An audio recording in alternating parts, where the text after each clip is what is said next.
Welcome back to the show, and great to have you here today for another Conversations with Cabral, where our special guest is Terry Real, a world-renowned family therapist, relationship therapist with over 30 years of experience of helping couples to be able to work through specific issues and get to know themselves and really what they want at a much deeper level. This was an absolutely amazing discussion. It was great to be able to connect with Terry. Just started to learn about his work just a few weeks ago and had already read one of his books, listened to one of his audio books as well. And I can assure you that he is the real deal. So if you're looking to repair a relationship with your spouse, your partner, or even family, friends, you start to learn more about the dynamics of your personality and their personality as well. And what he refers to is exactly called boundaryless or walled in or walled up. You start to see how different people react kind of at their worst and why that is not who we are, but something that we can begin to overcome as we work through specific issues. So again, whether you're looking to repair a relationship or take a relationship to the next level, I found his work to be very insightful. I think you will as well. I just want you to keep in mind, if you're listening to this show in the car with the kids, this is not necessarily a children-friendly topic. We're talking about some deep relationship-based issues here. I would say that I edited out any type of adult language, but of course there are adult subject matter. So just take that into consideration, and I'll let you be the best judge of that. Enjoy the show and let us know what you thought. Welcome to the Cabral Concept, where board-certified naturopath and integrative health practitioner Dr. Stephen Cabral shares how he was diagnosed at the age of 17 with a life-altering illness and given no hope for recovery. It was only after studying and traveling all over the world did he discover how to combine ancient Ayurvedic healing practices with state-of-the-art naturopathic and functional medicine to fully rebalance the body and re-energize it with life. It's time to discover how to get well, lose weight, and finally feel alive again. And now, here's your host, Dr. Stephen Cabral. Hi, everyone. Welcome back to Conversations with Cabral. Our guest expert of the week is Terry Real, the author of The New Rules for Marriage. Terry, welcome to the show. Thank you. It's a great joy to be here. It's great to have you on. It was actually just fortuitous that my wife was talking about reading your book and listening to your audio, also called Fierce Intimacy as well. And she said, you really need to listen to this author, this speaker. And I said, okay, who is it? Because I'm always interested. I love being able to, develop myself as well. Like, I just simply believe that we shouldn't stay static, because if we stay static, then we're moving backward in life. And this is not an area, to be honest with you, that I've done a lot of work, I would say, recently. I've had to do a lot of work in the past to get to where I am. There's no doubt about it. But it hasn't been recent for me. So for me to bring it top of mind was an absolute pleasure and did a lot for me. And I know it will for my relationship with my wife as well. But what I want to do before we get into all of these topics, I want you to be able to tell people, essentially who you are and what you do, because you are now one of the most, I would say, world-renowned relationship experts out there. So please do feel free to share a little bit about yourself. Well, thank you. Yeah, my name is Terry Real. I've written a number of books. The New Rules of Marriage for Couples is the last one. Back in the 90s, I wrote a book called I Don't Want to Talk About It, which was the first book ever written on male depression. Before that book, depression was seen as a woman's disease. And I'm happy for my part in bringing out male depression into the psyche. I began getting calls from around the country saying, is there somebody in Topeka or New York or wherever that does the kind of work featured in that book? And for a while, I would refer them as best I could. But eventually I said, look, if you're crazy enough and you have the resources, come to my home. I live in Boston, Mass. And we'll spend 2 days together. What I developed is what I call a relational intervention. Now it's on video. People used to fly in from wherever, spend 2 days with me. At the end of our 2 days together, you're back on track or you're getting a divorce. This is the last stop. And what I found is that I had a pretty good, I'd say 18, 19 out of 20 couples would be saved. Not fixed, but saved from divorce. And then I'd send them back home with a treatment program. I began to teach what I was doing in these interventions because I broke just about all the rules I had learned in couples therapy school about how to do couples therapy, and it worked. And I already was teaching and I was a writer. So rather than tear myself apart for my unorthodoxy, I said, what's working here? And I created a school of therapy called Relational Life Therapy, RLT. And we've foundation. I do training for, several thousand therapists around the world each year. And we just now, I'm opening up my first internet course for the general public. It's always been for therapists in the past. So I'm very excited about reaching out. And I'm also finishing a book that will be out a year from now.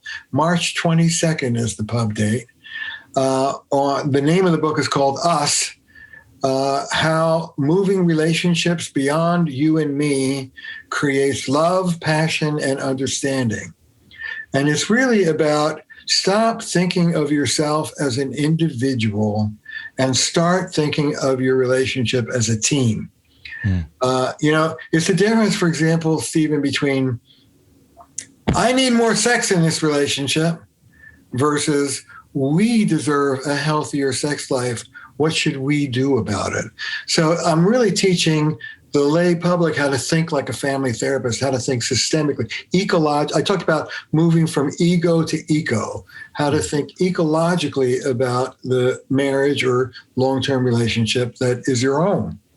I like that a lot. I mean, because in natural health, and I agree with it, there's a big movement to help people become their own doctor.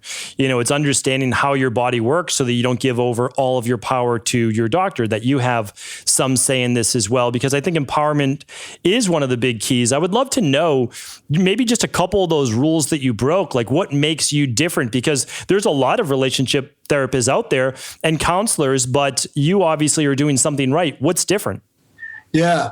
Well, a number of things. First of all, I don't do the neutral, professional, stony-faced, traditional therapist thing.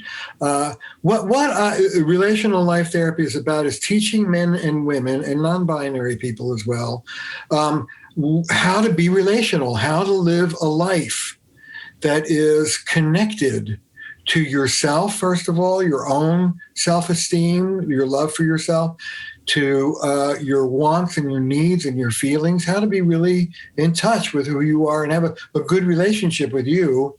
And then the next phase, of course, is how to have a good relationship with others. So I literally teach people how to be connected in their lives. And I have a kind of a specialty in working with men and men's issues, but my love is couples and teaching men and women how to be intimate with one another, and same sex, of course, as well. So the job is intimacy. I'm an intimacy merchant. I sell increased closeness between men and men, women and women, and men and women. That's some amazing work. I would love to know. Now, you did kind of maybe link to it a little bit. 18, 19 out of 20 couples or so were able to at least see that light and be able to then go home and do the work, because of course, anything worthwhile does take quite a bit of work. But would you say, let's go over how many people do you think that you've seen and really worked with, as an estimate, of course, and do you believe after all the years and all the people that you've seen that all relationships can be repaired? No. I've seen thousands of couples over 30 plus years, and I don't consider successful couples therapy necessarily saving the marriage. I see successful couples therapy as ending the vicious circle that they repeat over and over and over again unto death. If I can break up that choreography, to be straight up, she pursues and he distances.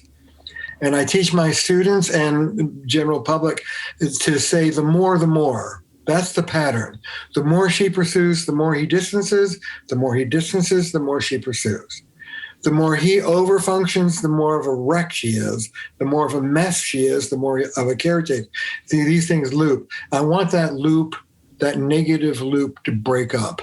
And ideally, I wanted to turn into a charm loop. The more he opens his heart and shares, the more receptive she is and appreciative, and the more that's turning a negative loop into a positive loop. That's what I'm after. But there's some relationships that don't make it. One of the other rules that I break in RLT, relational life therapy, is we take sides.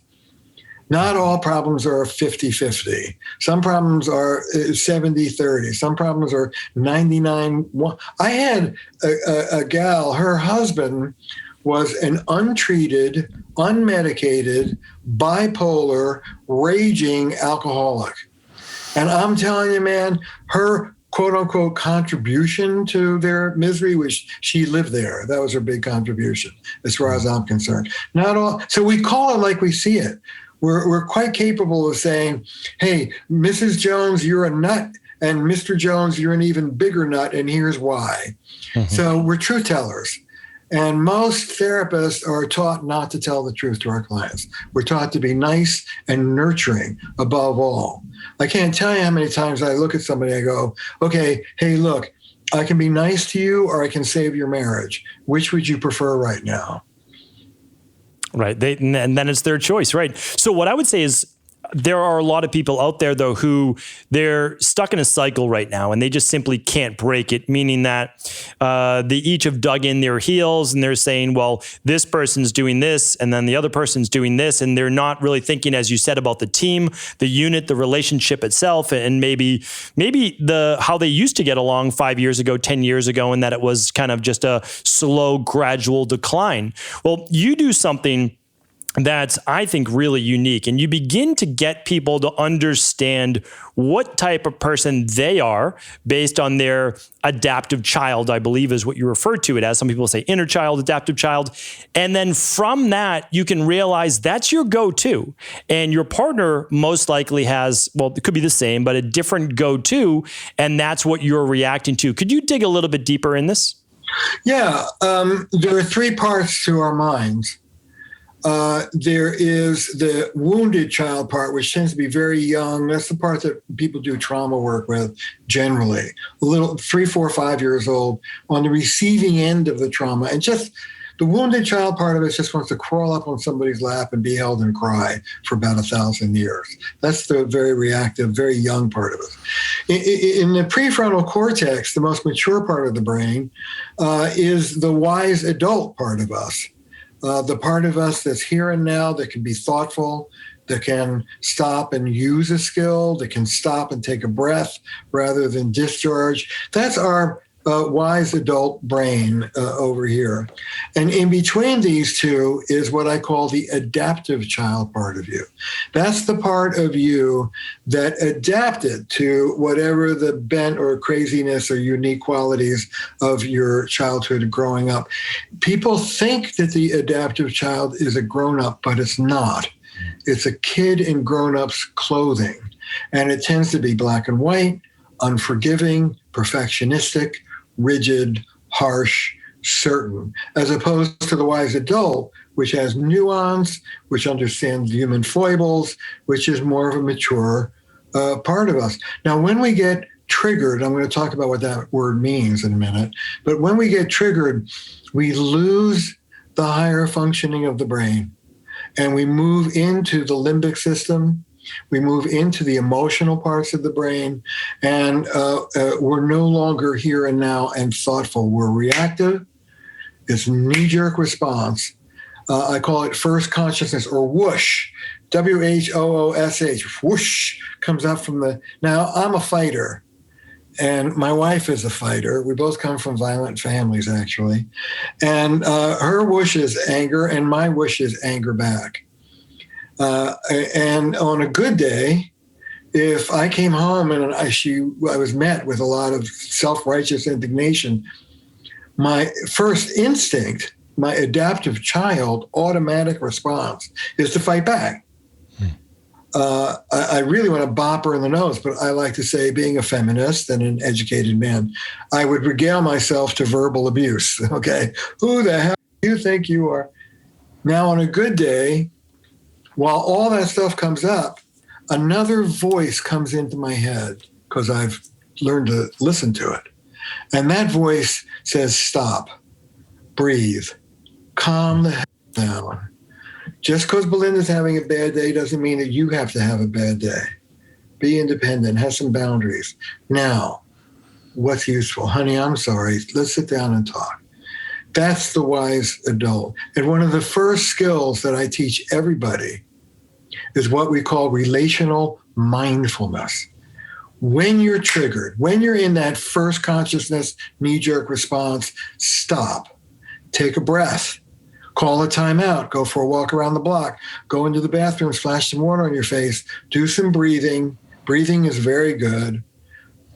A friend of mine, Thomas Ubel, a German mystic, has a saying, urgency is our enemy and breath is our friend. Breathe yourself down. Breathe yourself in the center. Now that you're compos mentis, now go ahead and interact.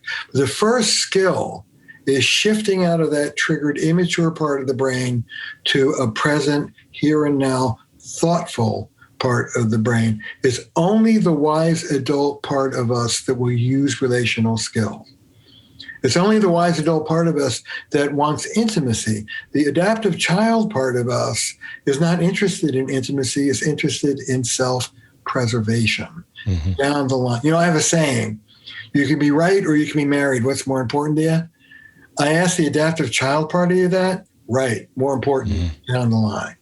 So we got to get out of that triggered space into a more centered space and then go deal with our I give workshops. I used to give workshops around the country. Now my students do. We have a bunch of slides. My favorite slide of the whole workshop is this one. Other workshops teach you skills. We deal with the part of you that won't use them. That's great. Really great.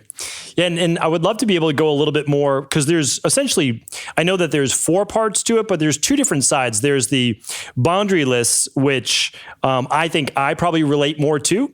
And then my wife being more of the walled off, that part of it. Because for me, I mean, I just come in like a hurricane. My personality is forceful and loud, and, I love to talk right away. I want to externally process everything.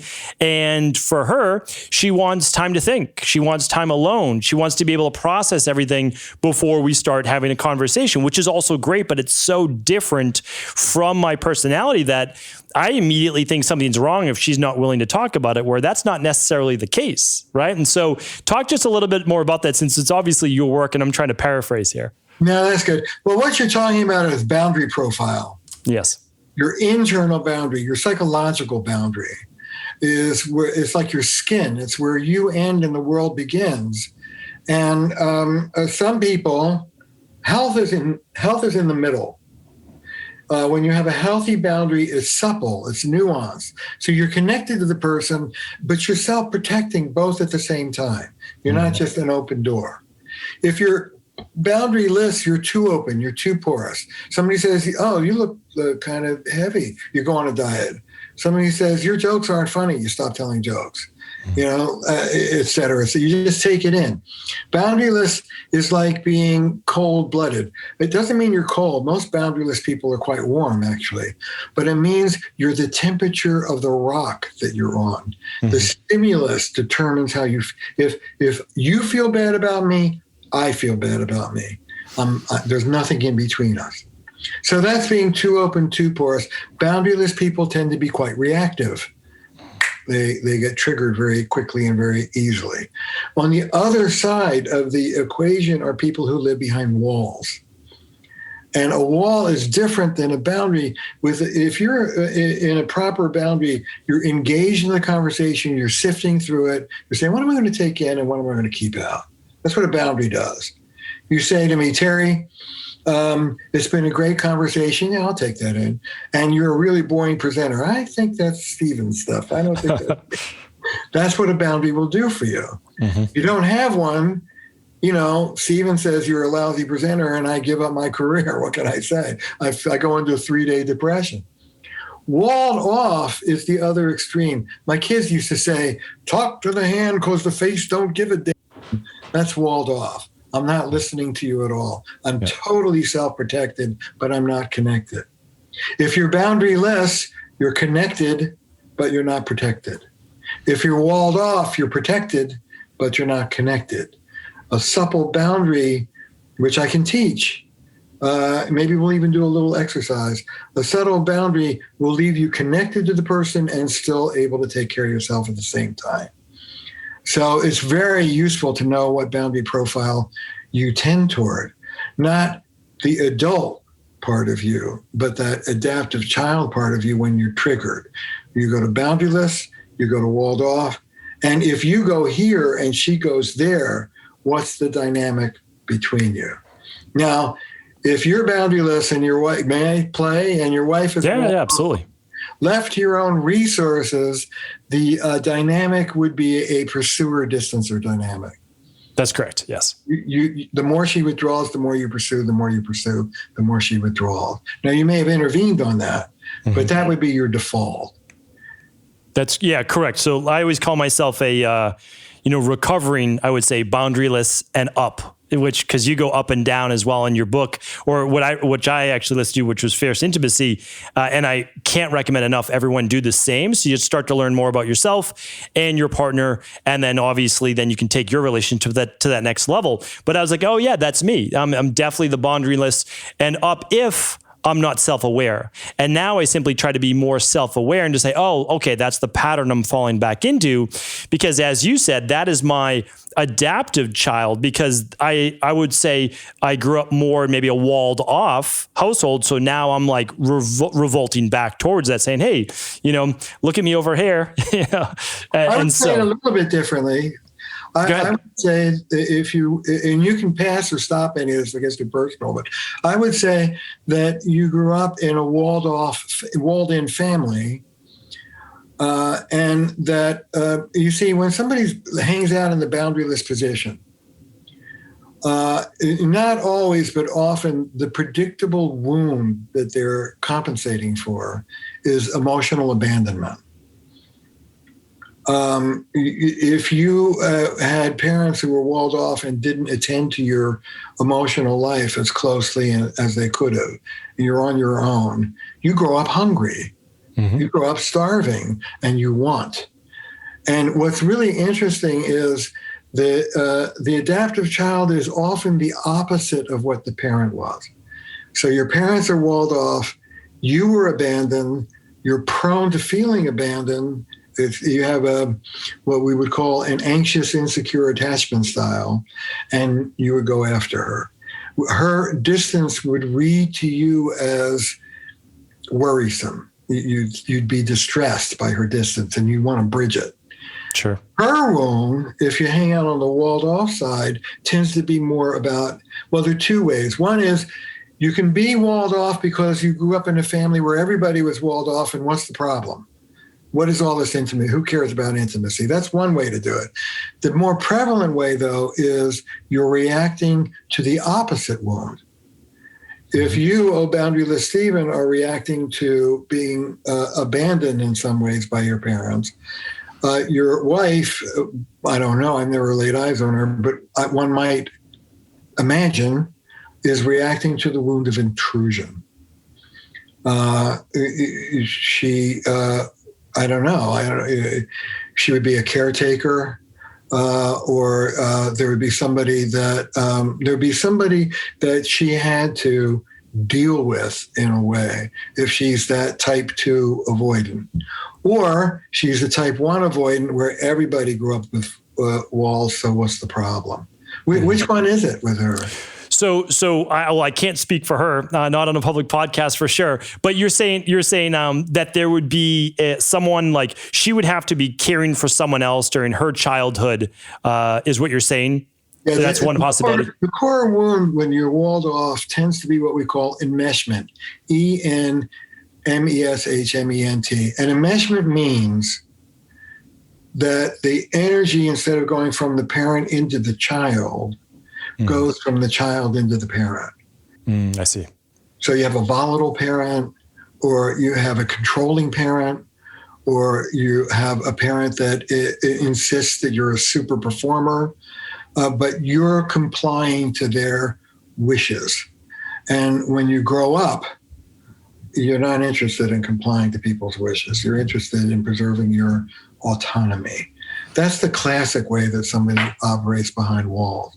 That's interesting. So basically saying, just because I want to make sure I understand as well, because I have actually met quite a number of people too in my practice where they are, so as a child, they had to put everyone else's needs first and they didn't get to be a child how they wanted to be a child.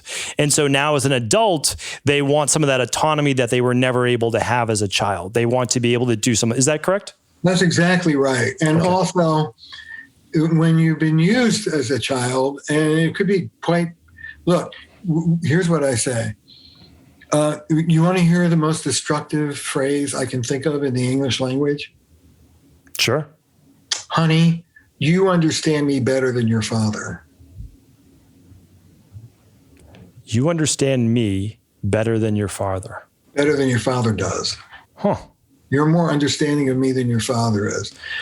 There's a What's word. the message behind that? The message is that we're closer, son and mother, than I am to my husband.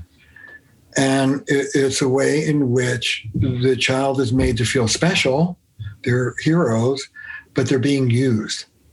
And at some cellular level, you know you're being used. And when you grow up with a template of relationships that is, it's not about me, it's about them. And so relationships, we all need relationships. We're wired that way. But if you're worried about being suffocated, once you're in the relationship, it's about keeping the other person at arm's length much of the time. If you're boundaryless, the wound is abandonment. You feel lonely. And so it's the opposite. When somebody distances, you want to go after them. Suffocation for the walled off one and abandonment for the boundaryless one. That's really interesting. And I would say that, and you probably saw this in your practice, but just correct me if I'm wrong, that there's all different spectrums of that, meaning that, we have that to degrees, you're 10% of that, or on worst case scenario, you're 100% of that. That makes like total sense. Would you say that's correct? I would say the most important question I ask a couple, or I think about when I'm sitting with a couple, is which part of you am I talking to? So that your wife may not live behind walls all the time, but her adaptive child lives behind walls all the time. And so you don't get her behind walls until she's triggered. And then that's where she would go. Just like if you get triggered, if you get upset, it's not because you're being smothered, it's because you're being lonely. And so that would set you off. So I like to say 364 days out of the year, I assume you're in your wise adult, but that one day where you screw up, where are you going to go? And you go to boundaryless and she goes to walls. That's a great way of putting it. That makes a lot more sense too. It's always there. And then whatever you're triggered by, then that's when it comes out. So that makes a lot of sense. So the goal now is first understanding your go-to, where you go to. And then after that, it's understanding these are the triggers that cause you then to get back to that adaptive child, to seek out whatever that demand that the child is looking for. Is that correct? Yeah, it's your knee-jerk response, that adaptive child. I in 40 years, I've only found 3 automatic responses: fight, flight, or fix. And I'd ask your viewers to take a moment and out themselves to themselves. Are you a fighter? Are you a fleer? And let me be clear, you can be sitting 6 inches away from somebody and fleeing. It's called stonewalling. Or are you a fixer? And a fixer is, oh my God, there's some tension here. Let me take it away. I can't stand it. It's not a responsible, let me work on the relationship. It's like, I'm a codependent. You're upset. I got to get your upset out of the way because I'm boundaryless. If you're upset, I'm upset and I got to get out of it. So fight, flight, or fix. I'm a fighter. Yeah, I would say I'm the same. Yes. You're a fighter. Yes. That one up piece. It's interesting because I would say that, but also the fixer. Like, I don't want things to be wrong ever. And so for me, if I make my wife upset because of just, again, being a hurricane that comes in, I talk for a living all day, and she's like, how are you still talking when you get home? Because I'm talking when I'm home as well. And so it's funny because my oldest daughter's a lot like that. So we'll be having conversations just back and forth at the dinner table. My wife will just be looking at us like, what are you guys doing? But at the same time, again, like, I am definitely someone who just wants to make sure that she's good, at all times. Like, you good? You good? You're not good? Can I help? Can I fix it? And I know that, of course, and I'm being stereotypical here, but sometimes as a guy, and I know you've pointed this out before, I want to problem solve. I'm like, what's wrong? Let's work through this together. I can help in any way that I can. And she's not really looking for that. No, a lot of women aren't looking for that. A lot of women in particular. I did a piece for O Magazine on the 3 types of listeners. The 3 types of listeners that you just named one, problem solving. That tends to be guys. Another is empathic listening, which tends to be women, and certainly what women want. And the third is sharing listening. That's I'm a New Yorker and I'm Jewish. It's all sharing. Hey, your adolescent son, you should see my adolescent. Your knee, oh my God, my back. That's sharing. Now, there's nothing wrong with any of these 3 forms of listening and responding.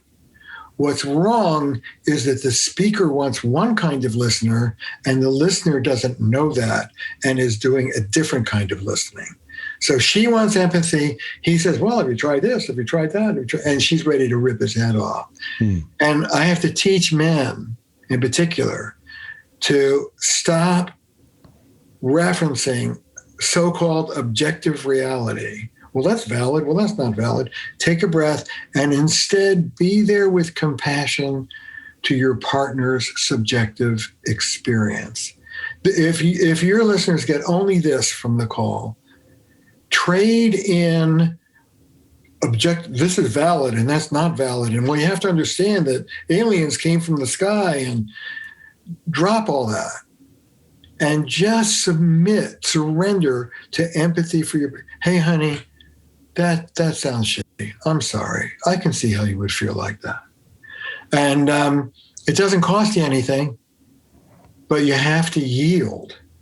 And men don't yield. Men are taught not to yield. Men are taught to equate yielding with weakness and weakness with unmanliness. And so I do a lot of work with guys, teaching them how to open their hearts, open their throats, be more expressive, and be more cherishing. Less problem solving, more compassion and TLC and empathy. And things go a lot better. No, one of the things I say is that every heterosexual relationship is cross-cultural. So she's on her planet, you're on yours, and somehow the two of you have to meet.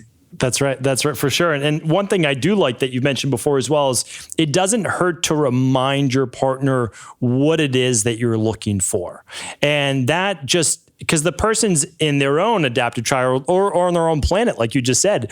And so you don't always know. But if my wife and I are having a conversation, no, not an argument, anything like that, she's like, hey, I would just like you to listen and say that instead of trying to figure this out. Because like it's during the day, I just figure things out. Like that's my job for a living. It's like, that's what I do for work. But if she mentions that, I'm like, oh yeah, that's what I'm supposed to be doing. It is my job to listen either way, but just that like one line, hey, I'd love to be able to have a conversation, not try to figure it out, just talk about this. Like, okay. And I would then have to keep that in my mind. That's great. And it's a sign of a healthy relationship that she feels comfortable putting that out. That's what I call being proactive about your relationship instead of reactive.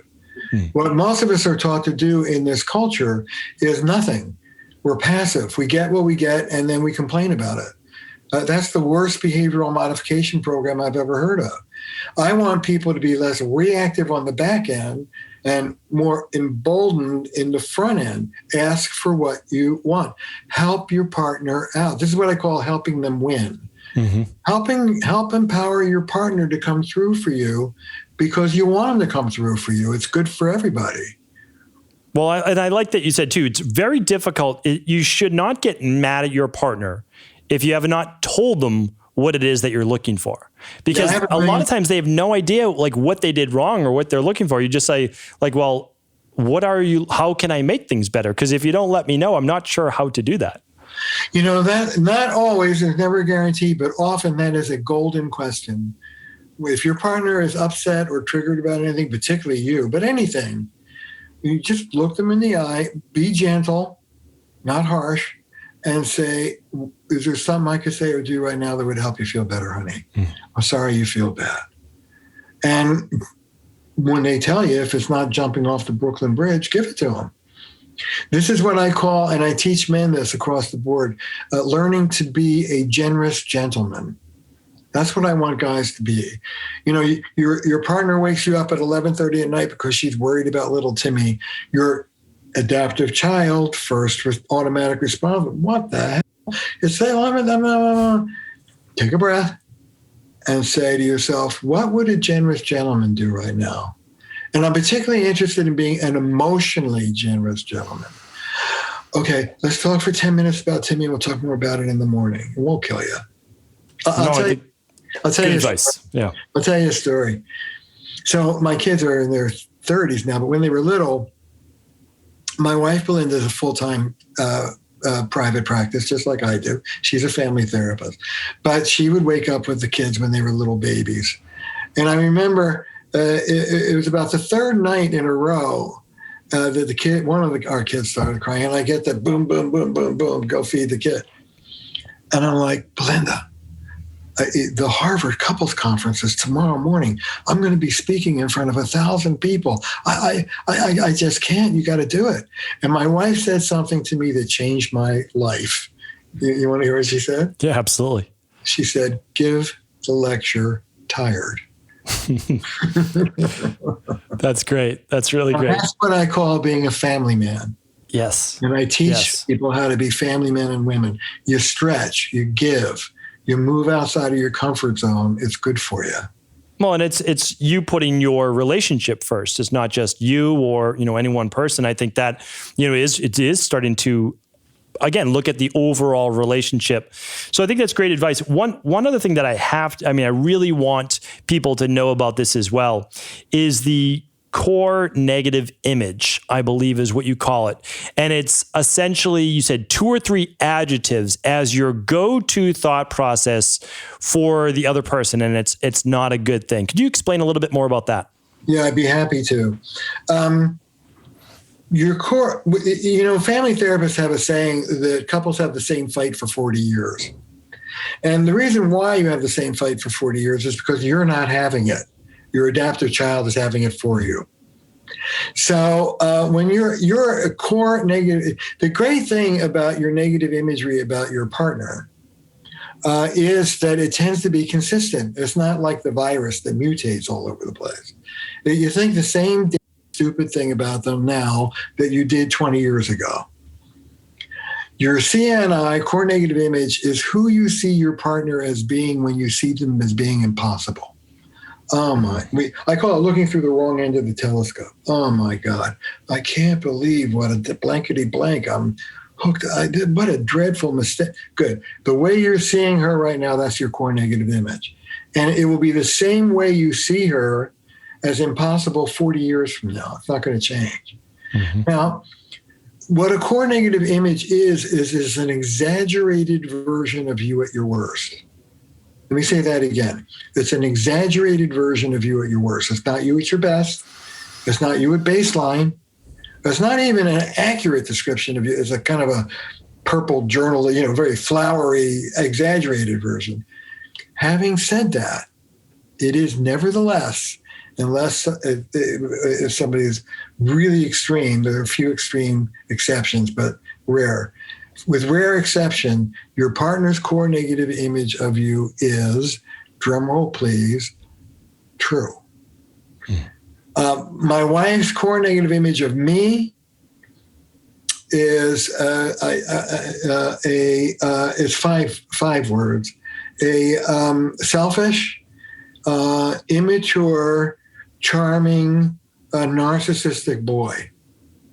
And my core negative image of my wife, Belinda, is that she's an insatiable, critical, controlling, micromanaging witch.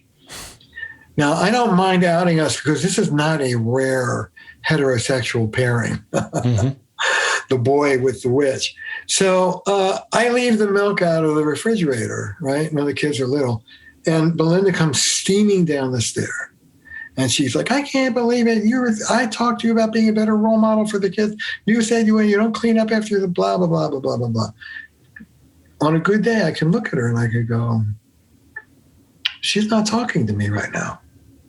She's talking to a narcissistic man-child who doesn't blah, blah, blah, blah. She's core negative image triggered right now.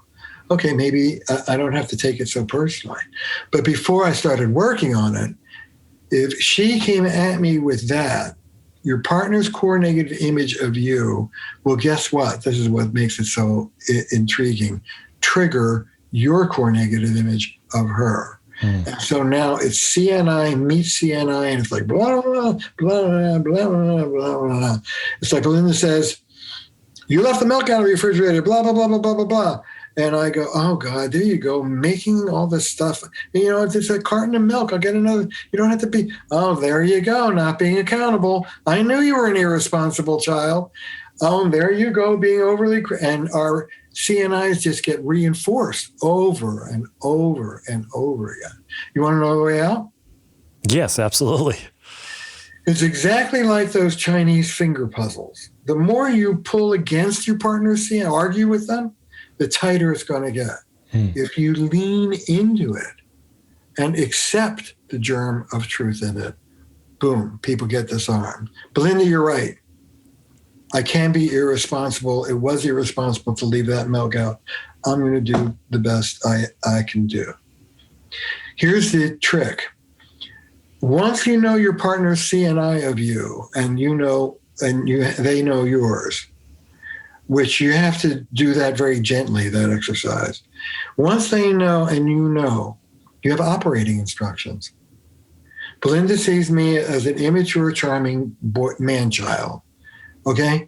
I know that anything I do that's irresponsible or immature is going to trigger her. Mm-hmm. I also know that anything that I do that's super responsible, that's very thoughtful, she will love. That wouldn't be true for another person, but I know it's true for Belinda. The opposite behavior of your partner's CNI will get you heaven. It's worth the work right there. Yes. Repeating the behavior of your partner's CNI will get you hell. This is a compass teaching you where to go.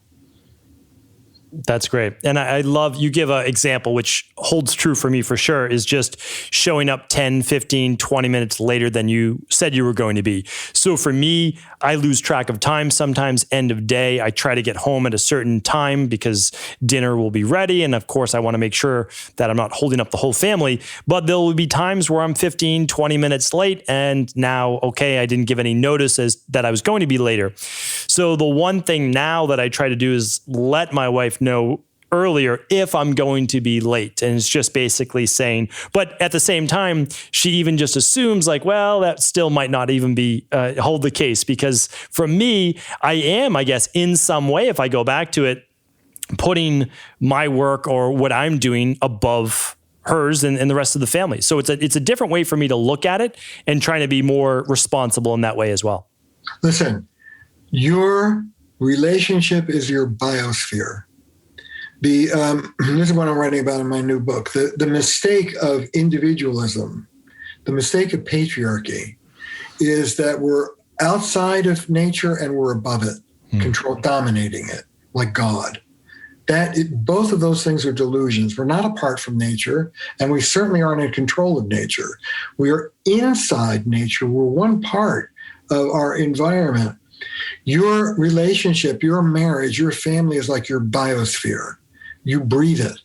Now, you can choose to pollute your biosphere over here with temper tantrum, for example, or being 40 minutes late instead of 15. But you're going to breathe in that pollution over here when your partner gets mad or distant or has a reaction. Mm-hmm. I don't talk to people about selfless altruism.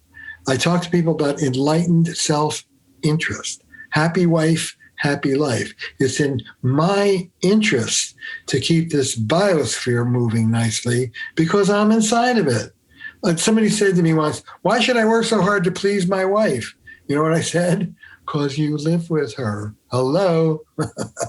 No, but it does make sense when you look at it that way. Is like you're making them happy. And if they're happy, there's at least some level to you that's going to be then happier as well. Whether it should be or shouldn't be, a lot of times it just is. It's nicer to be in a loving relationship than one where you're arguing, every single day. So I agree that, if it doesn't cost you a lot and put you out or hurt you, then why not? Like, why not do that? You came right up with the litmus test.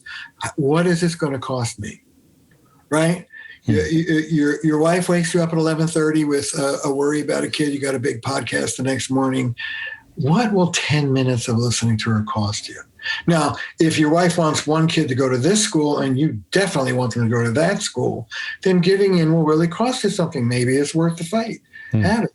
But if your wife asks you for a piece of toast and you feel, suffocated because she's bossing you around, give her the toast. What will it cost you? That is a good way to look at it too. And I think that, when we have these types of conversations, it doesn't mean that, everything is always just giving and just, pacifying the other individual, because that's not healthy either. But it's being able to have these adult conversations, not as our adaptive child, but as adults in that prefrontal cortex to say, and I think that you're giving people a framework to have these conversations. And even if they were to read your book and they did it as a couple and they were able to start to work through some of these questions and then potentially take one of your courses and start to get more involved in this, there's not a lot of downsides to that because you start to learn more about each other. And when you learn more about each other, you're a little gentler in the approach, hopefully, that you're going to take, because again, we're dealing with children. We're dealing with us, as children, and hopefully you are gentler with your children. Yeah, let me tell you a story. We've been talking a lot. I like to tell stories. This is an illustration of somebody's adaptive child. True story. Guy came to me on the brink of divorce. Wife was going to leave him. He was a liar. He was a chronic liar. He lied about everything. His wife said, if you ask him what brand shoes he's wearing, he'll say they're wearing sneakers. I mean, he'll lie about anything. He said, what did you have for lunch? What? So that's his adaptive child. That's what I call his dysfunctional stance, the way he handles himself in the relationship. He's a liar. Okay, once I have that, the next thing I do is I travel back to the family of origin childhood. Where did this adaptation come from? And if I got somebody who's a master at lying or evasion, my next question is, who tried to control you? You see, show me the thumbprint and I'll tell you about the thumb. This guy's a master evader. Who was he evading as a child? Well, his father was a military man who was all over him, utterly controlling how he stood, how many times he brushed his teeth, how he used his knife. I mean, the guy was all over him. Control, control, control. I said, what did you do? He looked at me and smiled and he said, I lied. I learned to tell my father what he wanted to hear and go off to the side and do my business. I said, you're still doing that. They came back 2 weeks later and they were all smiles. This is a true story. I said, okay, there's a story here. What's going on? So there is a story. So you were able to allow him to become more self-aware. Was that it? Now he could catch himself doing it? That's right. That's right. And he had empathy for the part of him that would lie. You don't take your adaptive child and go, stop it, you're a bad brother. You take your adaptive child and say, okay, where did you learn this? What did it do for you? I ask people to always respect the intelligence of that adaptive child. And so I say to him, learning to lie was such a smart thing for you to do as a little boy. Congratulations. But I do have a saying, adaptive then, maladaptive now. It was just the thing with your father, but she ain't your father and you ain't that little boy. So he comes back and he says, okay, over the weekend, my wife sent me a grocery store with a list. And true to form, I came back with 8 out of 9 things. She says to me, where's the orange juice? And he said, every muscle and nerve in my body was like on the tip of my tongue, was like they were out of it. They were out of it. And I took a breath and I calmed myself down. And I looked at my wife and I said, I forgot it. And she burst into tears. True story. And she said, I've been waiting for this moment for 25 years. That's amazing. That's moving beyond your adaptive child into your wise adult. That's fantastic. And so all of us, I mean, I would say everyone out there, especially people listening to this podcast where they want to better themselves, that these are the steps. These are the steps that we can take as we can begin to become more self-aware. And my last big question I would say to you then is, and you gave away that you should still acknowledge that child is still there, but then by acknowledging, does that begin to heal the wounds, or do you simply start to view it more as an adult? No, it does start to heal the wounds. The bitter pill you have to swallow, and it is a bitter pill for a lot of us, is at this stage in the game, my friend, the only person who can really consistently be there for that little boy or little girl who lives inside of you is you. Mm-hmm. You hand that little boy or girl to your partner to take care of, you're in for a stormy time. One of the things I say is maturity comes when we deal with our inner children and don't foist them off on our partners to deal with. That's what maturity is. Yeah, I really like that because it's true to the same for health as well, which is the domain that we really work in, is that, you know, even if you work with a therapist or a practitioner, let's even just say once a week, which would be a good amount, but let's say it's once a week, you're still with yourself the other 167 hours. You still need to, go with the flow and be able to work again, because someone like yourself, you're working with 40 people, maybe more besides them each additional week. And it's so much responsibility for other people to take care of you. I think in the end, we do need to care for ourselves. You can love your partner's little boy or little girl. You can give them a ton of TLC, but they're not your responsibility. My little Terry, who can be an angry little guy, he's my responsibility. Mm-hmm. And one of the things I say, Stephen, is when an inner child kicks up, put your arms around them, put them on your lap, love them, listen to what they have to say, and demote them. Take their sticky hands off the steering wheel. Mm-hmm. You're not driving the bus. You're in the back seat. I'm driving the bus. Well, when Belinda is having a fight with me, I literally, and I teach my clients this too, I literally take my little Terry, who's about 8 years old, and I put him behind me physically. Mm-hmm. He can hold on to my jacket. And I make a deal with him. I say, you know that blast of anger coming at us? I'm going to take the hit, not you. It will stop with me, my big body. You're protected back there. That's my part of the deal. Here's your part of the deal, young Terry. Don't try and deal with Belinda. Let me deal with her. I can do it a lot better than you can. And so that's another description of parenting, reparenting the parts of us that are desperately in need of being reparented, but don't ask somebody else to do it for you.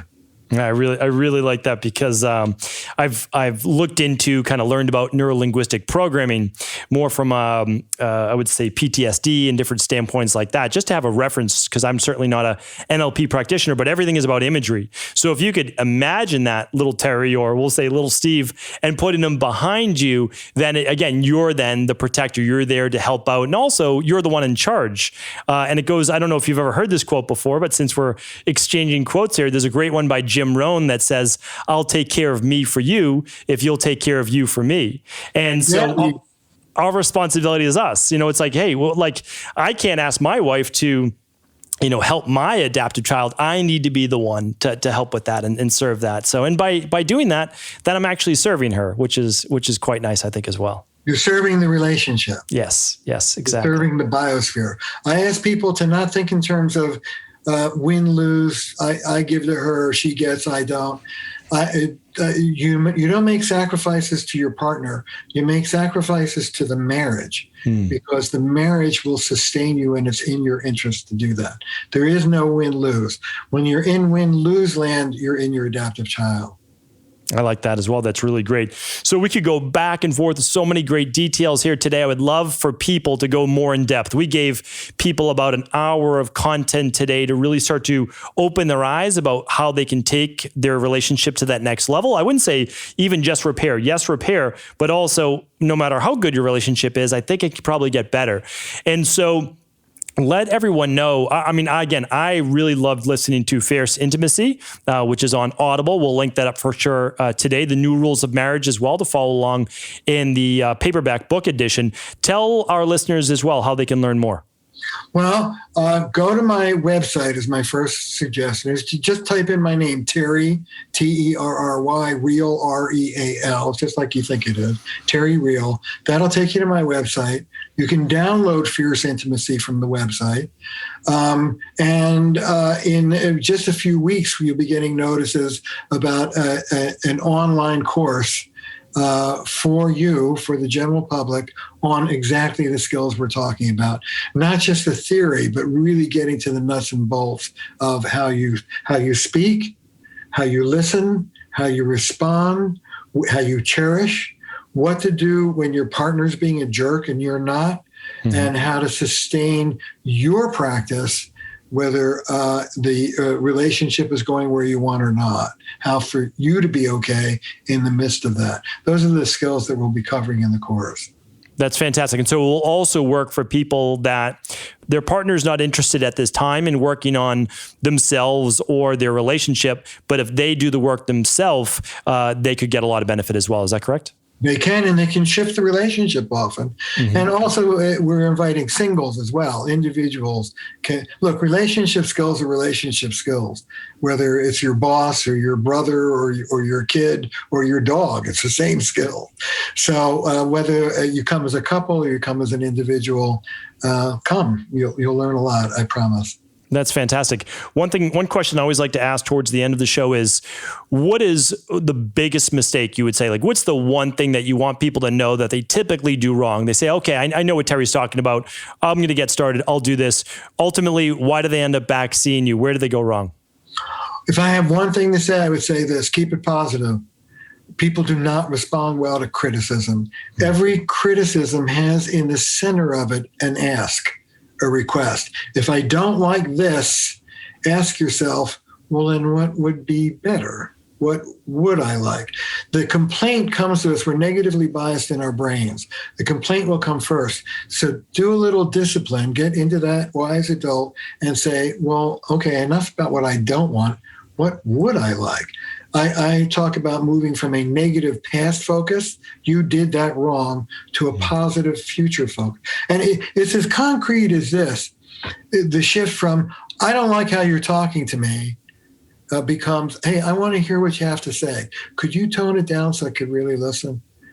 Two ways of saying the same thing. One is skilled and one is a fight. Yeah, without a doubt. I think that's great advice. Where can people connect with you online? terryreal.com. Go to my website. There's a button that says contact me. You can write me an email. I will get the email. You will get responded to. And that's the best way to begin a dialogue.